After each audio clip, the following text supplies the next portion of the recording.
Noticentro 1, CMI. Colombia, tercer país en el mundo con más contagios semanales, dice Organización Mundial de la Salud. Hoy, segundo día de contagios y fallecimientos más altos en el país en toda la pandemia. Vacunas del sector privado se aplicarán a los empleados mayores de 18 años. Escasez de vacunas en Bogotá. Hoy llegaron vacunas Pfizer. Grave disturbios esta noche en Suba. Desórdenes también en Neiva. Ingrid Betancourt recrimina a las FARC. La exguerrilla pide perdón por secuestros. Minhacienda revela los 8 puntos básicos de la reforma fiscal. Presupuesto por 313 billones de pesos presentará el gobierno al Congreso. 41 millones de personas en el mundo están al borde de hambruna, revela la ONU. Con Claudia Palacios y Margarita Ortega. Buenas noches. La Organización Mundial de la Salud indicó que Colombia es el tercer país con más contagios semanales de COVID-19. Dijo que en nuestro país ha habido un incremento del 10% en los casos reportados como positivos. En su informe epidemiológico semanal, la OMS afirmó que las muertes por COVID-19 bajaron un 12% con respecto a la semana anterior y los contagios se redujeron en un 6% a nivel global. Sin embargo, América y Asia Oriental presentaron un número de casos similar a los registrados anteriores, sin mostrar ninguna mejoría. El organismo alerta que por países, el número más alto de nuevos casos esta semana se registró en Brasil con 505.344, seguido por India y Colombia, en donde los contagios fueron 249.440, que representa un 10% más que hace 7 días. Nuestro país, con 201,24 muertos por cada 100.000 habitantes, además es el cuarto en cuanto a número de nuevas muertes, tan solo por debajo de Brasil, India y Argentina. Según la Universidad Johns Hopkins, Colombia se une a otros 9 países que también sobrepasaron las 100.000 muertes a causa del COVID-19, en poco menos de 15 meses de pandemia. Entre estos, Estados Unidos, Brasil, India, México, Perú, Rusia, Reino Unido, Italia y Francia. Y es que Colombia reportó más de 29.000 nuevos contagios en las últimas 24 horas. Las muertes superaron las 640. Otras 29.995 personas se infectaron de COVID-19. El total de casos a la fecha es de 4.027.016. Los casos activos son 171.616. Las muertes aumentaron con 645. Ya han muerto por COVID-19 101.947 colombianos. Los fallecidos más recientes se presentaron en Bogotá, Cundinamarca y en el Valle. Este ha sido el comportamiento de la pandemia en los últimos 4 días. El 20 de junio con 27.818 contagios, 599 muertes. 21 de junio, 23.239 contagios, 754 muertes. 22 de junio, 28.616 contagios, 614 muertos. Hoy con 29.995 contagios, 645 muertes. 15.682.000 biológicos se han aplicado hasta la fecha en el país. Esto según el último informe del Plan Nacional de Vacunación. Y el DANE reveló que el pasado abril ha sido el mes en el que se reportó el mayor número de contagios por COVID-19 en Colombia. El DANE les preguntó a los jefes de hogar en las ciudades cuándo se contagiaron con COVID-19, 13,3% en diciembre, 9% en enero, 5,6% en febrero, en marzo el 3,9% y en abril el máximo pico con 15,8% y luego en mayo esta cifra bajó al 8,2% a pesar de los paros. Tenemos al mes de abril de 2021 como un mes que concentra de forma más importante momentos de contagio de población que no se encontraba en situación de pobreza monetaria. La encuesta Pulso Social también preguntó si estaría interesado en vacunarse. Esta intención bajó del 75,3% en abril al 62,5% en mayo. Al preguntarles qué tan preocupados se encuentran de contagiarse con COVID-19, los jefes de hogar respondieron un 34,2% muy preocupados, 27,9% un poco preocupado, algo preocupado el 23% y nada preocupado el 11%. De otro lado, El DANE documentó que durante la pandemia hasta mayo pasado 2,1 millones de familias pasaron de 3 a 2 comidas diarias. El presidente de la ANDI, Bruce McMaster, indicó que el sector privado aplicará a todos los empleados mayores de 18 años las vacunas contra el COVID que adquirió con recursos propios. Las empresas privadas comenzarán una campaña de vacunación la semana entrante con la que se proponen inmunizar a por lo menos 1.700.000 trabajadores. Las vacunas las recibirán empleados a partir de los 18 años de edad. De manera que lo que va a haber es una cobertura de la totalidad de los trabajadores, lo cual además es una muy buena noticia porque es la única forma de que un conglomerado, un colectivo realmente logre buscar la inmunidad. La vacunación a empleados de empresas privadas se realizará por IPS autorizadas. No competirá con el plan de vacunación del gobierno, por lo que se deberá disponer de puntos de vacunación diferentes o la ampliación de los existentes. Y Bogotá sigue con escasez de vacunas. Por primera vez en varios puntos de vacunación no hubo filas por falta de biológicos. Los puestos de vacunación en Bogotá pasaron de esto a esto. Hoy el panorama cambió drásticamente ante la falta de biológicos. No hay la vacuna, vengo por la segunda dosis, pero no la hay. Hasta en los puntos de vacunación de las EPS e IPS se acabaron las vacunas Pfizer. No contamos con disponibilidad de vacunas, razón por la cual, muy a nuestro pesar, nos hemos visto obligados a cancelar agendamientos a los usuarios. ¿Por qué no mandan el mensaje que no estaban colocando la segunda dosis de Pfizer? De otro lado, hoy se conoció un grave error en la vacunación. Al padre de Juan David le pusieron la segunda dosis que no era y para ocultar el error falsificaron el carnet de vacunación. La equivocación fue en la aplicación de la segunda dosis, que le aplicaron Pfizer y no Sinovac como correspondía. Cada una de esas vacunas es segura y pues va a obtener una efectividad que probablemente va a ser intermedia entre la vacuna de Pfizer y la vacuna de Sinovac. Aunque Bogotá esperaba para este miércoles nuevas dosis Pfizer, al cierre de esta misión no habían llegado, por lo que no se normalizaría el proceso mañana como se tenía previsto. Colombia recibió hoy 593.370 dosis de vacunas de la farmacéutica Pfizer, con lo cual el país completa más de 20 millones de vacunas para seguir con el plan de inmunización. Las vacunas llegaron al aeropuerto El Dorado y tras cumplir el proceso de nacionalización, los biológicos ingresaron a la bodega del Ministerio de Salud en la Zona Franca. Colombia ha recibido hasta el momento 8.500.004 dosis de Sinovac, 9.355.320 de Pfizer y 2.397.300 de AstraZeneca. En total, 20.252.624 vacunas. El ministro de Salud, Fernando Ruiz, anunció que esta noche llegó a Bogotá el primer lote de 480.000 vacunas de la farmacéutica Janssen de una sola dosis. Precisamente hoy el presidente Iván Duque propuso que las vacunas contra el COVID-19 sean consideradas un bien público para la humanidad.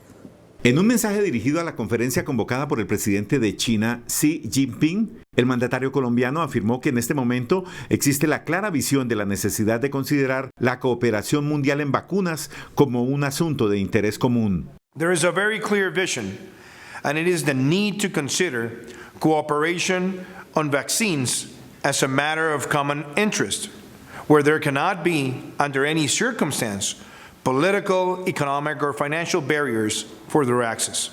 Advirtió que la crisis multidimensional que se desprende del COVID-19 ha creado una gravísima situación económica, social y de salud de proporciones sin precedentes en el mundo y subrayó que las vacunas representan una esperanza para superar la crisis.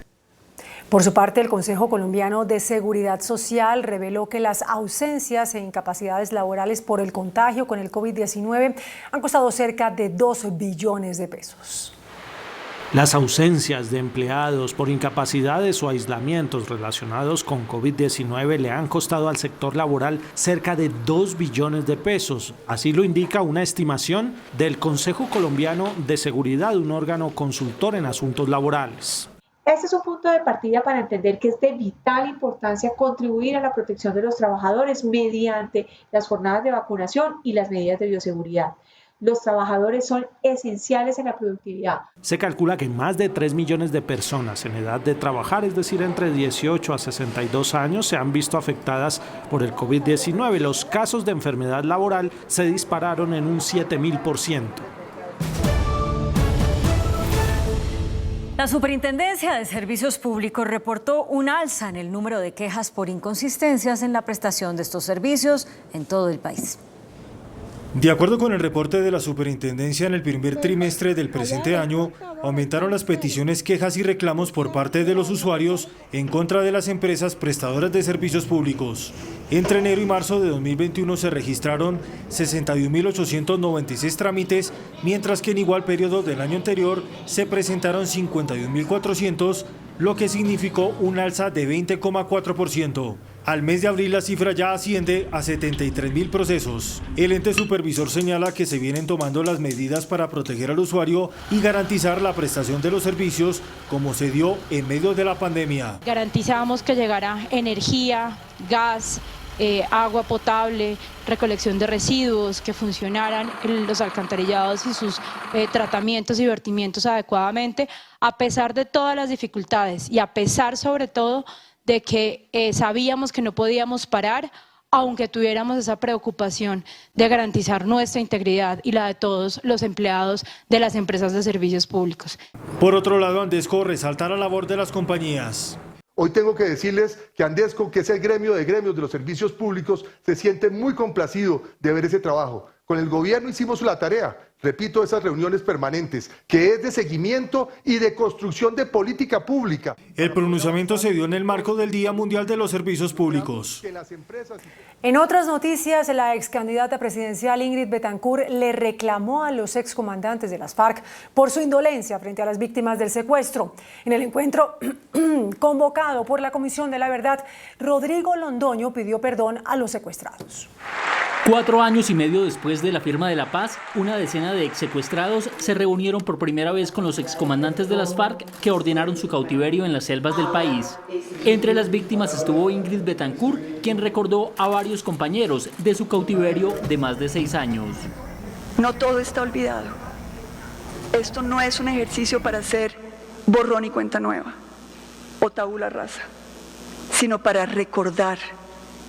No porque este acto se da, podemos decir que pasamos por encima de todos los sufrimientos. Del de Andrés Felipe Pérez, el niño que murió de cáncer esperando a su papá Norberto Pérez, porque ustedes, comandantes de las FARC en ese momento, no quisieron liberarlo a pesar del clamor nacional. Y luego lo ejecutaron cuando intentó escapar para ver a su hijo. O a Peña, que lo sacaron del campo de concentración donde yo estaba, el campo de concentración de Sombra, y lo mataron como a un perro, y todavía no sabemos dónde está su cuerpo. O a Julián Guevara, que murió sufriendo en cautiverio porque no le dieron atención médica. A nombre de las FARC, Timochenko pidió perdón a las víctimas. Con la frente inclinada y el corazón en la mano, con la decisión sincera de pedir perdón por todas las conductas que reconocemos y aquellas ligadas a ellas que por alguna razón involuntaria se nos haya podido escapar. Sin embargo, Carlos Antonio Lozada y Pastor Alape también hicieron un reconocimiento de los hechos, pero para Ingrid Betancourt este fue insuficiente. Yo quería oírlo hablar desde su corazón, no desde la política. Desde su corazón. Este es un encuentro de corazones. Este no es un encuentro político. ¿Puede usted sentir la ausencia que le causó a nuestros hijos? De madres y padres que les fueron arrebatados. Ingrid Betancourt también le reclamó a los excomandantes de las FARC un compromiso real con la reparación a las víctimas. ¿Dónde están los recursos del narcotráfico que ustedes acumularon durante los años de guerra? Porque esos recursos son los que tienen que ir a reparar a las víctimas. Usted oyó a Ángela Cordón lo que le sucedió a su familia, cómo quedaron en la pobreza y encima de todo tenían que seguir pagando impuestos. Esa historia multiplíquela por millones. Ante la Comisión de la Verdad también hablaron Jorge Echeverry, hijo de Gilberto Echeverry, asesinado en cautiverio. Gilberto era un hombre confiado. Como un buen hombre, para él la palabra era sagrada. Y ustedes lo engañaron. Le prometieron encontrarse en el puente y fue para tenderle una trampa. Tantas veces que creyó en ustedes, buscó soluciones y acercamientos. Y ese 21 de abril, hace 19 años, derrumbaron lo que él tanto defendió. ¿Por qué se los llevaron engañados y les dijeron que hablaran? Roberto Lacutir, secuestrado en el departamento del Cesar. Así como no creo en esta justicia y como no creo en todas estas cosas que se hicieron, pues estoy aquí para decir que esto tiene que continuar, desafortunadamente, como lo armaron, tiene que continuar. Ellos no pueden regresar a las armas. Ustedes no pueden volver a las armas. Pero también tienen que dejar el discurso de las armas todavía. Ese discurso que todavía lo utilizan en el Congreso y en cada una de sus declaraciones. Esa paz también es necesaria hacerla. Carlos Cortés, hijo del periodista Guillermo Cortés, secuestrado en Cundinamarca. Ustedes, señores de las FARC, convirtieron el dolor de 20.000 familias en mercancía intercambiable por dinero, llevando a la máxima degradación al ser humano al humillarlo y torturarlo a niveles impensables. Los testimonios serán parte del documento histórico del conflicto que presentará la Comisión de la Verdad en diciembre. La verdad que es solo la punta del iceberg de la enorme deuda de muchos con Colombia. El ex jefe paramilitar Salvatore Mancuso pidió medidas de protección para él y otros exintegrantes de las autodefensas para continuar declarando ante la justicia y reveló que más de 4.000 exintegrantes de las AUC han sido asesinados tras su desmovilización.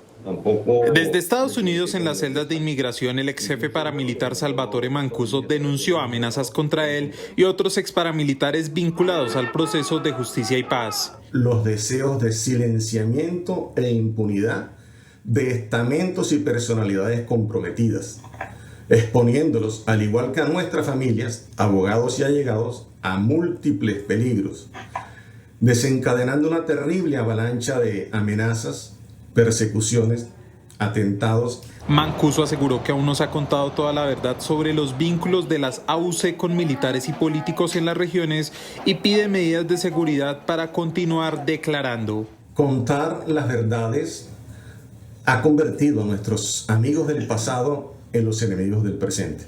La versión de Mancuso desde Estados Unidos fue hecha ante la Sala de Justicia y Paz del Tribunal de Bogotá. A 80 se elevó el número de líderes sociales asesinados en lo corrido del año, según las cifras de Indepaz. El director de esta organización, Camilo González Pozo, aseguró que detrás de las muertes de los líderes se encuentran los nuevos grupos paramilitares. Ella es Diana Jaramillo, una lideresa dedicada al trabajo comunitario en el barrio 5 Estrellas de La Gabriela, en el municipio de Bello, Antioquia. Es la última lideresa asesinada. El mensaje de los asesinatos de líderes y de masacres es precisamente de que los grupos armados al servicio de intereses económicos y políticos están en la disputa de territorios. Es decir, la pandemia no los ha parado y ellos no paran porque sí está paro de protesta, siguen en su actividad criminal. Diana fue una de las 3 víctimas de la masacre ocurrida entre Bello y Copacabana. Con Diana, ya son 80 los líderes sociales asesinados en lo corrido del año. La masacre en la que perdió la vida es la número 44 del 2021, que ya deja 164 víctimas. Algunas de las masacres están asociadas a la presencia de grupos neoparamilitares. Esto es el Clan del Golfo, los Caparrapos, la empresa, todos estos grupos. Pero es que detrás de ellos están los lavadores de activos. Ellos son instrumentos de empresas criminales que hacen negocios en Medellín, Panamá, Bogotá. Según Indepaz, desde que se firmó el acuerdo de paz, han sido asesinados 1.196 líderes sociales. A esta hora se reportan fuertes disturbios en Suba, localidad en el noroccidente de Bogotá. Y está Stig Luengas. Buenas noches, Stig. Detalles de lo que ocurre. Compañeras en estudio, televidentes, muy buenas noches, cordial saludo. Me encuentro a esta hora en la localidad de Suba y este es el panorama sobre la avenida Ciudad de Cali con avenida Suba en inmediaciones al portal. Este es el panorama a esta hora, imágenes en vivo y en directo, fuertes enfrentamientos, choques entre algunos encapuchados, entre algunos manifestantes y la fuerza pública. Según las autoridades, fue necesario desplazar hasta este punto 3 tanquetas de la policía, pues hay más de 450 jóvenes en este punto de la ciudad. Se obstaculizó el paso aquí en este punto sobre las 6:30 de la tarde y más o menos a las 7:30 de la noche algunos encapuchados intentaron ingresar al portal de Suba. En ese momento se dio la orden por parte de las autoridades para que intervinieran y esto es lo que está pasando en este momento. Fuertes enfrentamientos. Todas estas personas han llegado hasta este punto. Algunos de ellos dicen que rechazan la muerte de un joven en las últimas horas, quien murió aquí en la madrugada de este miércoles a causa de otros enfrentamientos. Muy afectados también algunas personas de este sector por los gases lacrimógenos, algunos vecinos que viven en este sector. Según las autoridades, hasta el momento se reportan 12 personas lesionadas y al menos 5 uniformados heridos por algunas bombas molotov, bombas incendiarias. Y con este reporte, lo que sucede en vivo y en directo, me despido. Aquí desde la localidad de Suba, informó Stig Luengas para Noticentro 1 CM. Stig, muchísimas gracias. Pero ¿qué pasa en Suba, en Usme, en el Portal Américas, donde noche a noche se presentan desórdenes y enfrentamientos con la policía? Visitamos las zonas para averiguar qué es lo que sucede. Estas imágenes se repiten cada noche en Usme, Las Américas o Suba. Estos sectores, ubicados en el sur, suroccidente y norte de Bogotá, se convirtieron en el epicentro de las protestas juveniles, que por lo general terminan en violentos choques con el ESMAD. Y no va a parar hasta que no le den una solución que le sirva al pueblo. Pese al levantamiento de las movilizaciones por parte del Comité de Paro, estos manifestantes, la mayoría jóvenes entre 16 y 25 años, persisten en los bloqueos. ¿Pero cuáles son las causas que los mantienen en las calles? Salud, educación y que nos retiren el ESMAD. La caída de ese Estado, narcoestado, que cambien administración de todo Colombia. Sin razones muy claras, la protesta continúa. Y ya son 2 meses de violentos choques, que solo esta semana han dejado 2 manifestantes muertos, Jaime Fandiño en Usme y David Castillo en Suba. Los residentes ya no aguantan más, sus casas están destruidas, los comercios quebrados y la pugnacidad ya se siente entre jóvenes y comunidad. El paro no puede parar. ¿No? Y nosotros sí tenemos que parar por ustedes. Mira mi casa. Yo creo que el precio de la baldosa le va a salir por ahí en 14.000 pesos. Estas son menos pérdidas de las que vamos a ver acumuladas en varios años con todas esas reformas. Yo llegué del campo sin nada a esta ciudad hace 50 años. Déjeme hablar. Una lucha con un salario mínimo que he logrado levantar esto. Para que en 50 años de trabajo vinieron y me lo dañaron en un día. Hasta en vender sus casas han pensado. Nadie responde por los daños y no encuentran respuesta en la alcaldía. Yo no sé qué vamos a hacer porque esto ya todos están vendiendo las casas para irnos. ¿No ven? Porque estamos reaburridos. La alcaldía de Bogotá ha instalado un puesto de mando unificado en el Portal Américas, pero parece no haber ninguna medida contundente para ponerle punto final a los disturbios que se tomaron estas 3 localidades. Una nueva jornada de disturbios se registró en las últimas horas en Neiva. Una nueva jornada de protestas con fuertes disturbios protagonizaron hoy decenas de jóvenes huilenses en marco del paro nacional, quienes se tomaron las calles de la avenida 26 en el norte de Neiva para exigir nuevamente la implementación de la matrícula cero. La Iglesia Cristiana Filadelfia, ubicada en el sector, fue atacada con bombas molotov y se generó un pequeño incendio en sus instalaciones, pero la atención inmediata del Cuerpo de Bomberos Voluntarios de Neiva permitió controlar rápidamente la conflagración. Durante las fuertes protestas fue utilizado el dispositivo Venom por parte de la policía. Se presentaron capturas de algunos de los manifestantes y se registraron algunos heridos. El comercio organizado pidió a la Fiscalía que encuentre a los responsables de las convocatorias de las movilizaciones del paro para que sean judicializados y haya un proceso de indemnización a los afectados por el vandalismo. La Federación de Comerciantes pidió a la Fiscalía General de la Nación que sean reconocidos como víctimas del paro nacional que dejó, según el sector, pérdidas superiores a los 4 billones de pesos. Los comerciantes requieren que se les responda, porque es que un establecimiento comercial lo destruyen, lo saquean por completo y el comerciante queda con una mano totalmente limpia. Entonces esperamos pues que a quien genera esto, ya sea el organizador del paro, ya sea quien promueve cualquier tipo de cosas de estas, se haga responsable y se le exija el resarcimiento económico al comerciante o el Estado si fuera el caso. Los comerciantes nombraron como su apoderado al abogado Francisco Bernate para representar a quienes no solo sufrieron afectaciones en sus establecimientos, sino que tuvieron que cerrar sus puertas de manera preventiva y que además recibieron presuntas amenazas relacionadas con la situación de orden público. Es evidente que quienes hayan incurrido en actos de vandalismo, en actos delincuenciales, deben responder, pero por supuesto, son las autoridades los llamados con las evidencias a individualizar y establecer quiénes son los directos responsables de los delitos que se cometieron.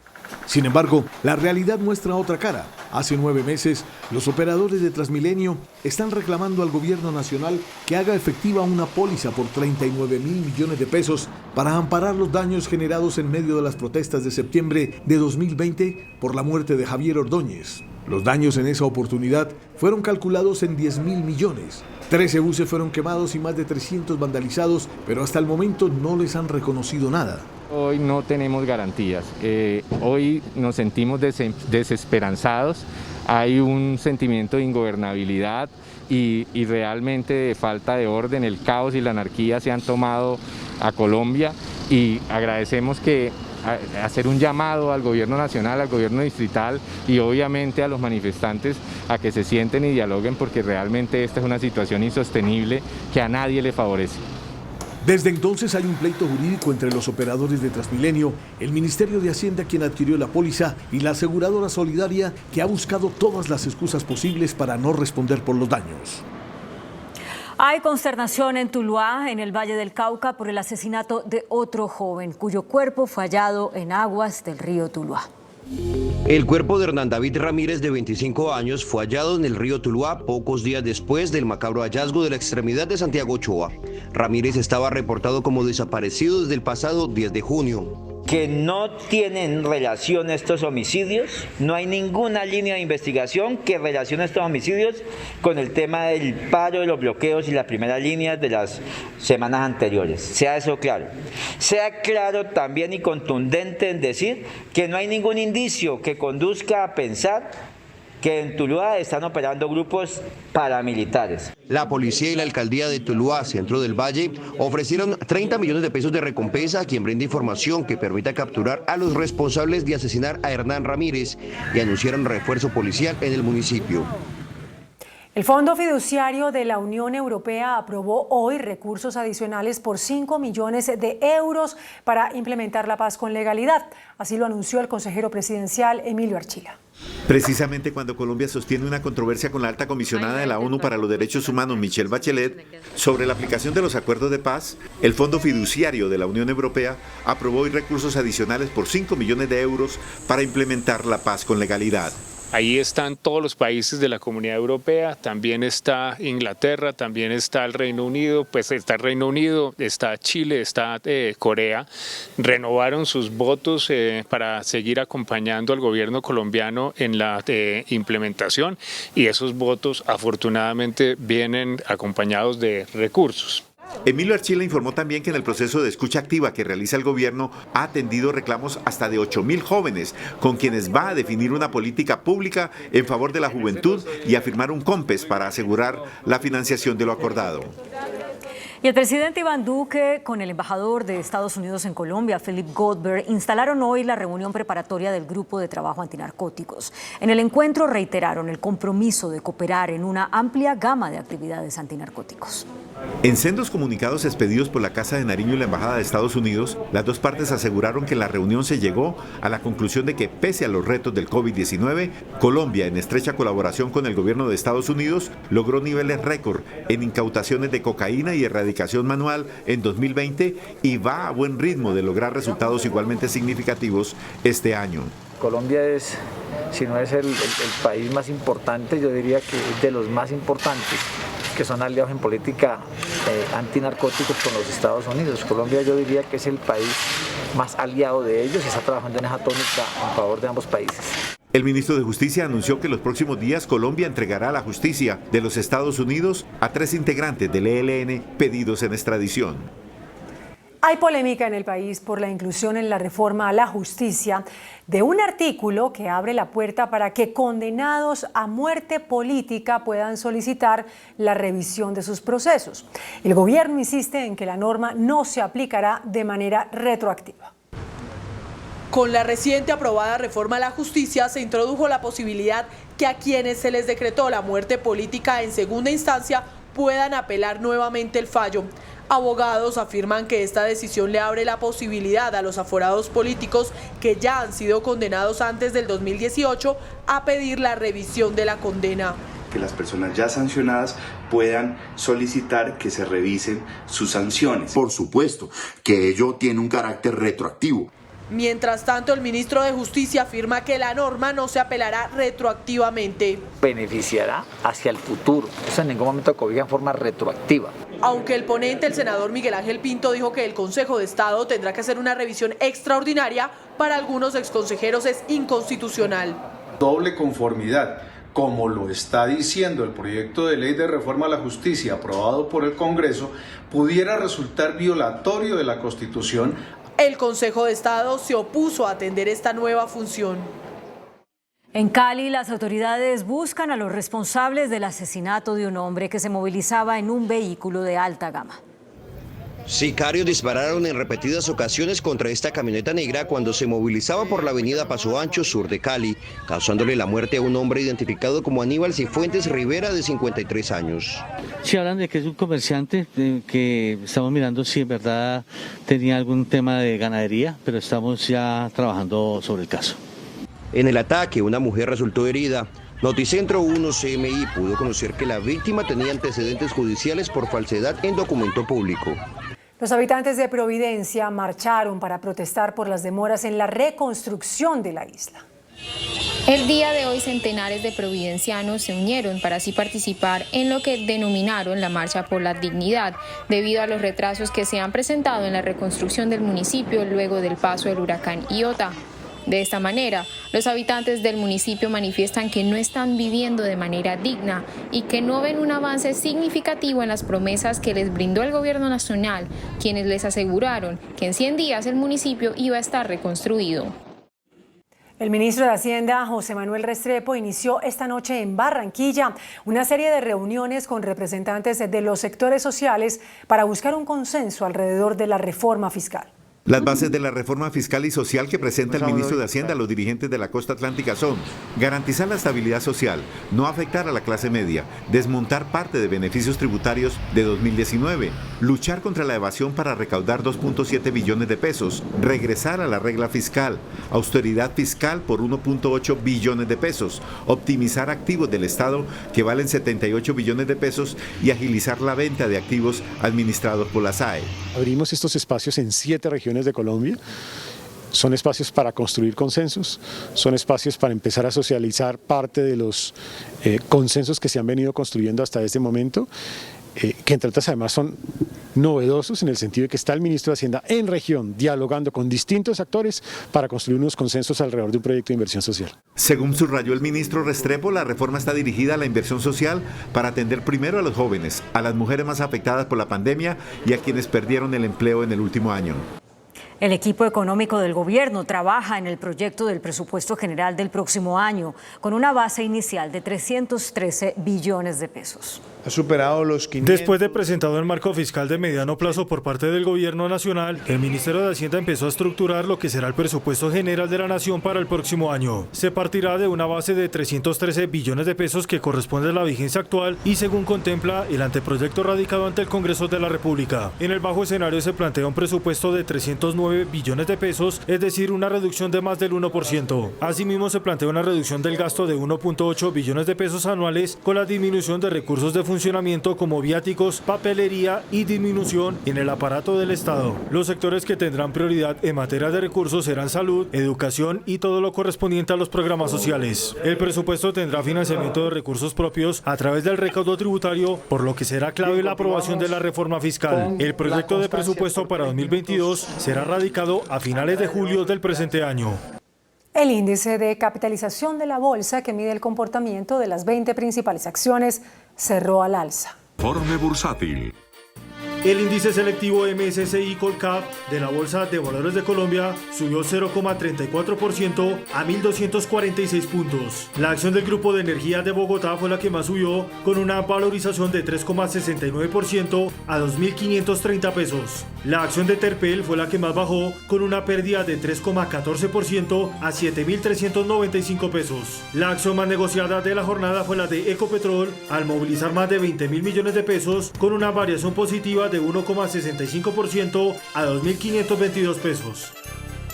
La Agencia Nacional de Infraestructura dio vía libre a los diseños para la construcción del nuevo puente de Chirajera en la vía Bogotá-Villavicencio. De acuerdo con el concesionario Coviandes, operador del proyecto, la etapa de construcción tendrá una duración de 32 meses y una inversión de 92.000 millones de pesos. El puente anterior, que colapsó en 2018 por errores de diseño, tuvo que ser derribado en su totalidad. El dólar cerró a la baja. Indicadores económicos en Noticentro 1, CMI. La tasa representativa del mercado que regirá para mañana jueves será de 3.773 pesos con 11 centavos. Los profesionales del cambio compran la divisa en promedio entre 1.670 pesos y la venden entre 1.720 pesos. Un euro cuesta 4.513 pesos. La libra de café en Nueva York se cotizó a $1.53 centavos. El azúcar se transó en 16,66 centavos de dólar la libra. El barril de petróleo WTI se cotizó en $73.28 centavos. La referencia Brent para Colombia se cotizó en $75.41 centavos. Una acción de Ecopetrol cuesta 2.522 pesos. El Programa Mundial de Alimentos de Naciones Unidas advirtió que actualmente 41 millones de personas están al borde de la hambruna en todo el mundo. En 2019, 27 millones de personas estaban al borde de la hambruna, pero desde 2020, con la pandemia del COVID-19, ha empeorado la situación. El Programa Mundial de Alimentos de Naciones Unidas advirtió que al menos 41 millones de personas están al borde de la hambruna a nivel global por cuenta del alza de los precios de los alimentos básicos. Según cifras de la ONU, desde el principio de la pandemia, los precios de productos básicos como semillas, carne, azúcar, cereales o productos lácteos han aumentado en un 40%. Dado que el PMA está financiado completamente por donaciones voluntarias, piden nuevas donaciones que lleguen a los $6.000 millones para ayudar a las personas que están en riesgo de sufrir hambre en 43 países. Y también Naciones Unidas lanzó una alerta sobre los efectos devastadores que tendrá el calentamiento global antes del año 2050.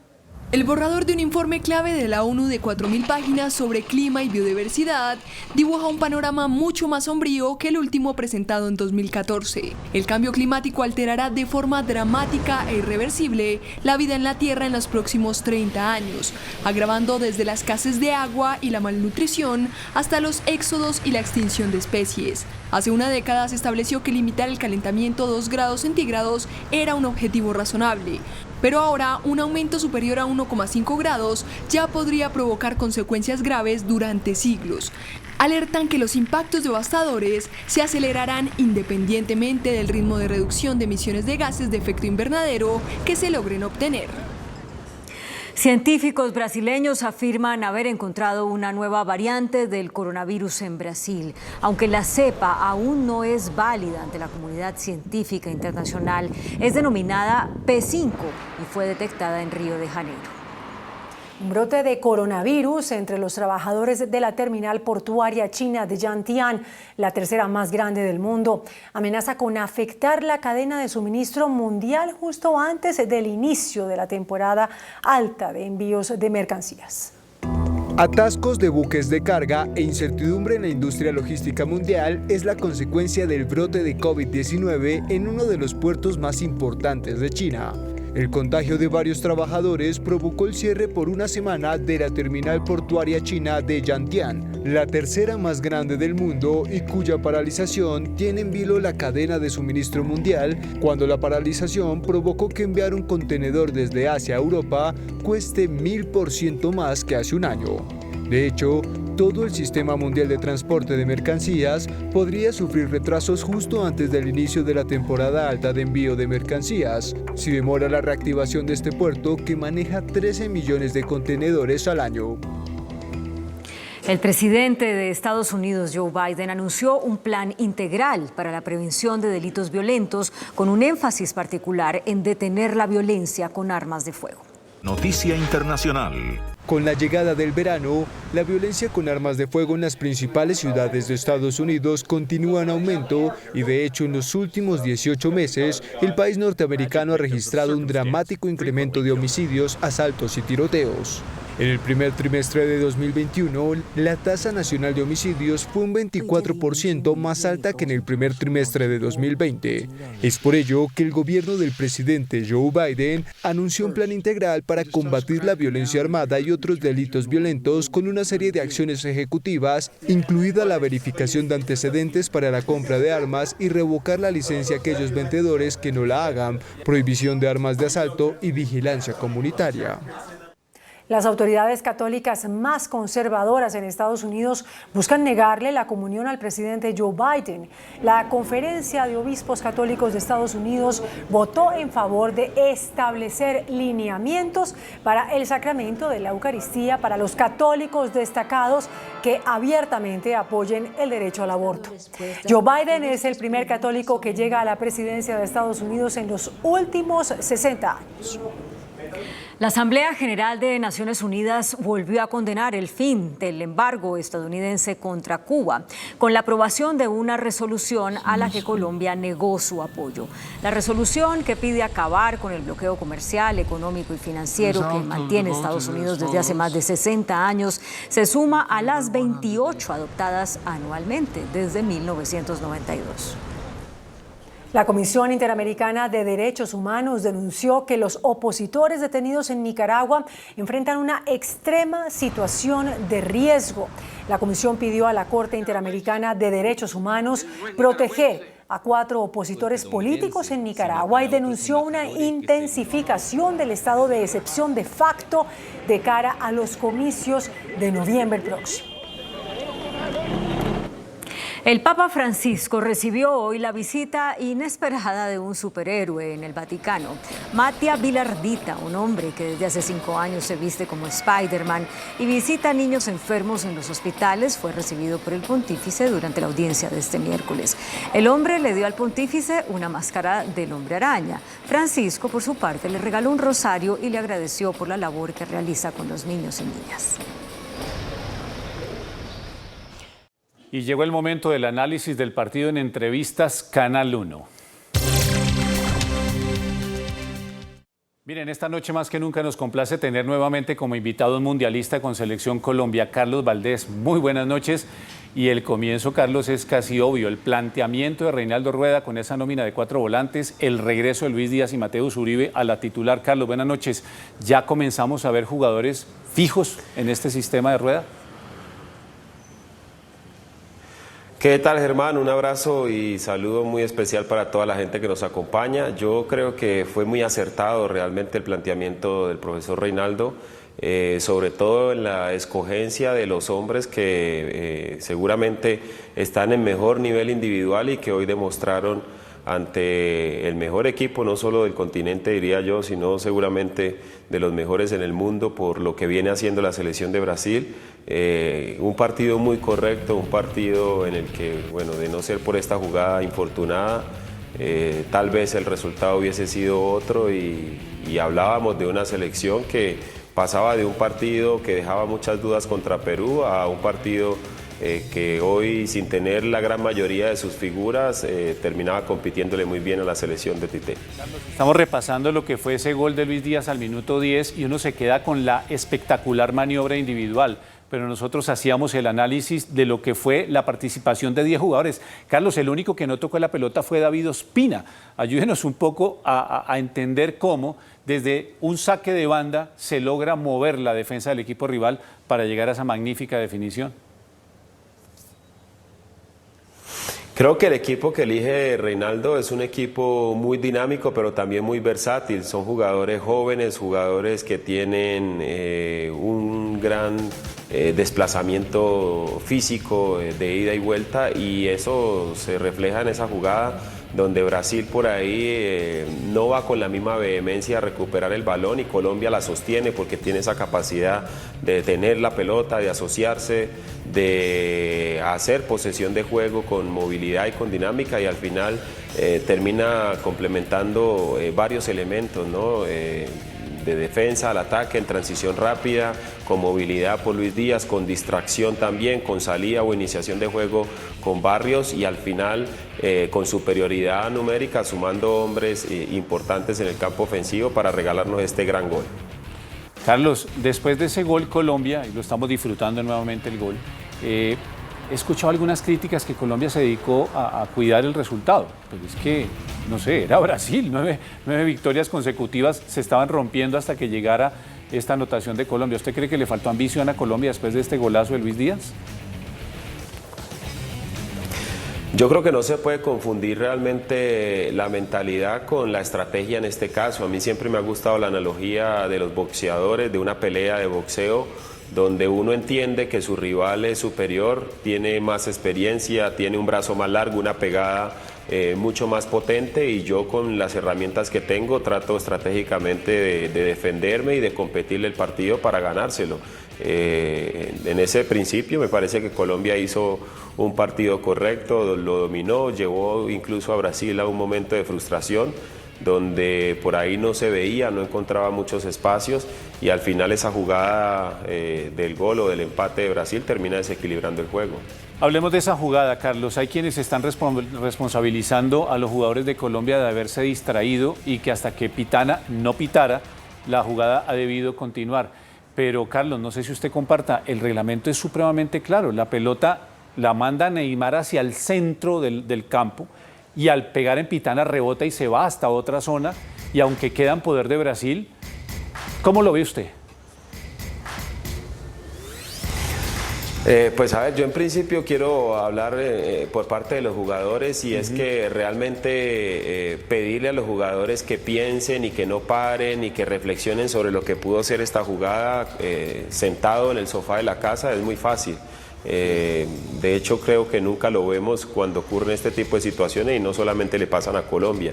Después hay que decir que el reglamento, aunque es claro, hay quienes defienden la posición de Pitana al darle continuidad a la jugada, porque la posesión la mantenía el mismo rival que había sido el último en tocar la pelota antes del contacto con el árbitro. Sin embargo, creo que aquí lo más claro es que Conmebol debe darle sobre todo una claridad a esta situación. Parece que a veces se bate ahí entre una ambigüedad que, por supuesto, cuando se habla de una selección como Brasil, que tiene historia, que tiene peso, que es local, termina favoreciéndose, y eso sin duda alguna cambia el rumbo del partido. Anímicamente es un golpe certero para la selección y termina generando lo que pasó. Muy buen punto, Carlos, porque ese era el 1-1, pero después se alarga el partido 10 minutos y viene ese cabezazo de Casemiro ante el tiro de esquina, que es el 2-1. ¿Qué pasa por la mentalidad del jugador colombiano en ese momento? ¿Ya se va a acabar el partido, el empate por lo menos nos clasifica, o también es otra distracción?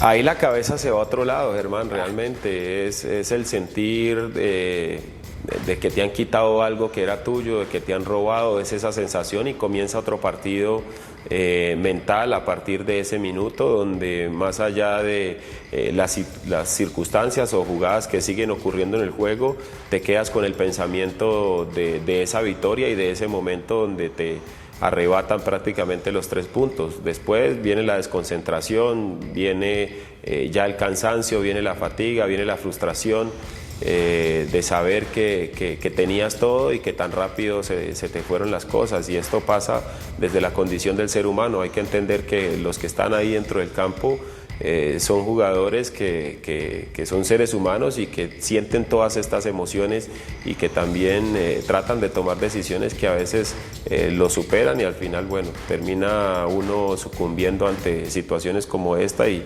quedando con ese sinsabor. Bueno, Carlos, la buena de la derrota, por lo menos que fue 2-1, es que estamos en cuartos de final. No vamos a tener a Juan Guillermo Cuadrado. ¿Usted siente que esta selección Colombia logrará recuperarse anímicamente de este 2-1 con Brasil y que puede seguir creciendo un poco en su rendimiento, ojalá llegando a instancias más adelante en la Copa?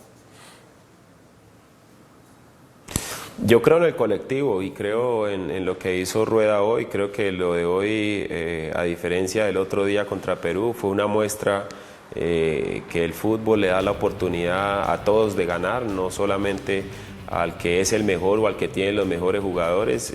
Hoy el equipo demostró que cuando es solidario, que cuando se entrega, que cuando lucha, que cuando compite, puede conseguir cosas importantes. Sé que la ausencia de Juan Guillermo va a ser muy difícil de suplir, pero hay otros jugadores seguro que estarán ahí esperando esa oportunidad y que mientras se juegue con la misma mentalidad y que ese estado de ánimo se pueda superar, se pueda revertir y competir, al menos con la ilusión con la que se compitió hoy, creo que Colombia está para lograr cosas importantes en esta Copa América. Carlos, salvo los resultados de Brasil, que son inobjetables más allá de las discusiones de esta noche por el partido contra Colombia, uno ve una Copa América muy irregular. Hoy, por ejemplo, Ecuador le estaba ganando a Perú, Perú le gana a Colombia, Colombia le gana a Ecuador, pero al final empatan Perú y Ecuador y estos van a definir en la última fecha. ¿Esa irregularidad a qué puede obedecer?